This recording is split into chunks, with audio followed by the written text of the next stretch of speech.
Just want to impart some knowledge. December 31st, 1961 is my birth year. That means tomorrow is my birthday. So what I'm going to do is try to impart some knowledge. I've saw the video and heard the comments by a video that Bishop Silbert Mills put out explaining of the danger of woods and debris after Hurricane Dorian. I don't need to clarify anything what Silbert says. My mother said, once you have Jesus Christ, the Holy Spirit will protect me. I don't need nobody else. So if Silbert is a pastor, a bishop, and he got the Holy Spirit, he's well protected if that's who he truly believes in. But when you sit at the table of wisdom with the people that has the knowledge, then Silbert can impart it because he's been sitting at the table for 3 months with the professionals that knows exactly what is in the material.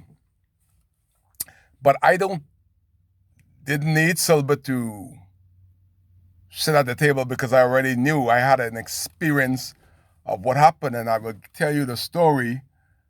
Maybe people like Stone McEwen. I think Stone was in Abaco during Hurricane Floyd. And you'll remember this story, that 2 families lost their loved ones. And I'm pretty sure that their loved ones wish that they had somebody like Bishop Mills to impart the knowledge that he has gained by sitting at the table with these American professionals that urge the government to separate these stuff and for God's sake don't bind them.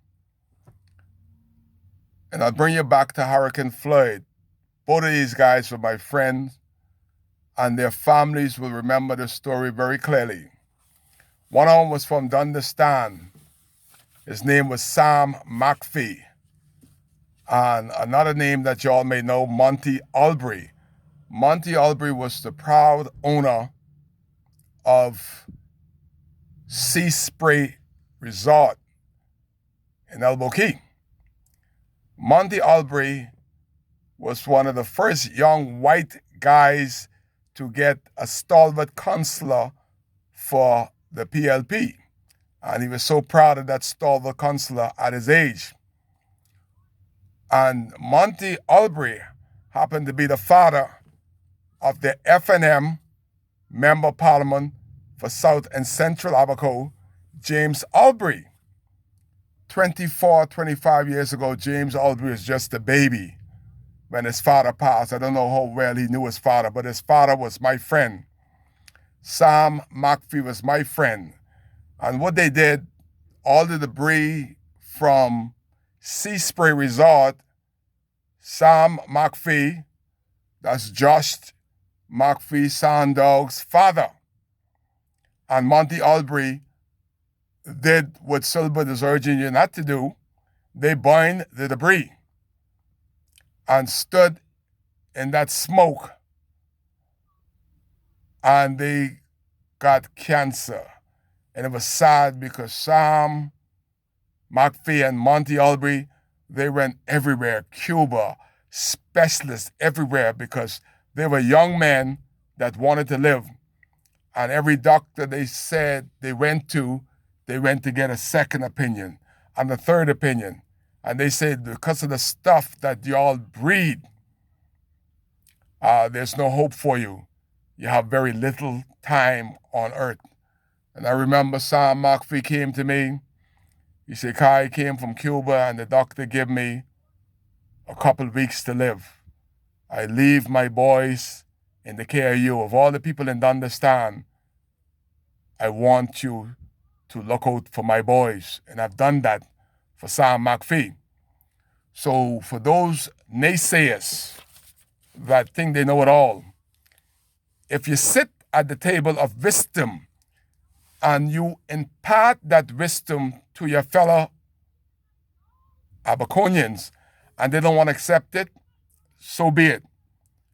I know of what Silbert is talking about because I also sit at the table of wisdom, and I experience the death of Sam McPhee and Monty Albury. One of them died on Saturday, and one of them died on Sunday, the day after each other.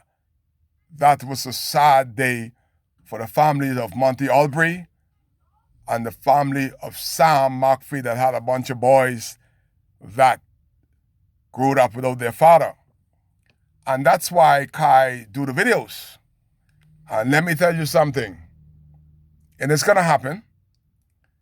If they light that fire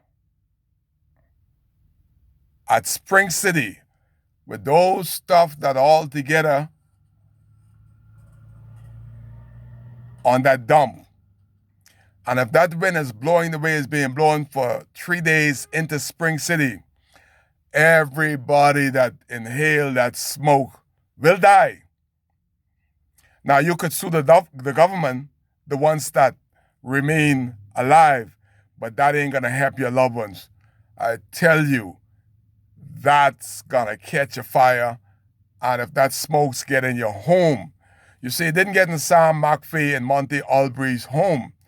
They just stood in the wind, and it went through the system while they were throwing stuff on the pile to burn all the asbestos, the pressure-treated lumber, and all that was mixed up, and all that smoke they inhaled, that they died very shortly after that.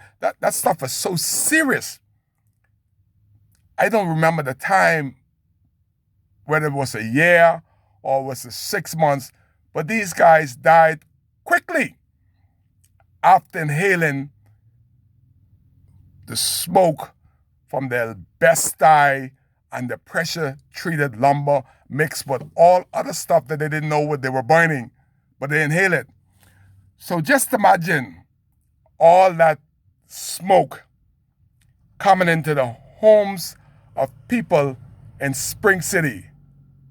The Americans that sit at the table with the Bahamian professionals, they told them, just like I tell Silbert, the government has to be responsible and separate these material. Because if you put them together, it's a deadly combination and somebody will die. Even your whole community of Spring City. If they light that fire where the wind is blowing into Spring City, you'll find them dropping out like flies. Trust me on that. Maybe you didn't understand what Bishop Mills was saying. Maybe you'll understand it by somebody else. Or maybe you'll understand it when Spring City population that the government is wasting $7.5 million to put dome, there'll be a ghost town. Trust Kai on that. I'm like a prophet bringing you of what will become if they light that debris from the 3 towns, 4 towns. They got debris there from Hopetown, Manawa, Guanakee, Bakers Bay, Marshaba, Dunderstown, Murphytown, and Central Pine. And it's all piled up right there to kill the residents of Spring City. So, Storm McEwen, I want you to post this one, okay?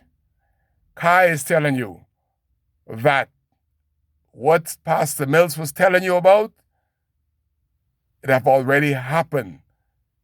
People have already died because they didn't listen and heed the word of the professional that sit at the table with Bishop Mills. The government is not listening. They have already told the government, do not put those material together. They already told the government, if you do, somebody, and a lot of people are going to die.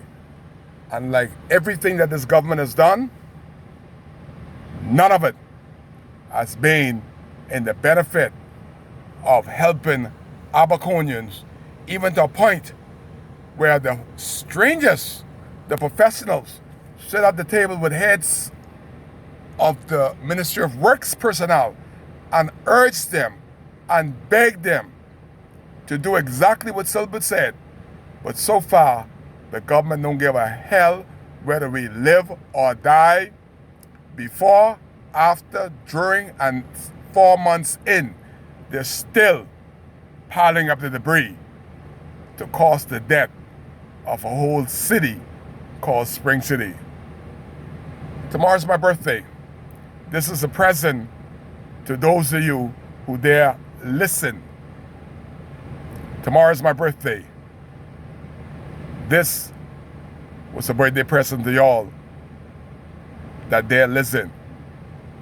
It's one of these WCAY care videos, Kai Cares.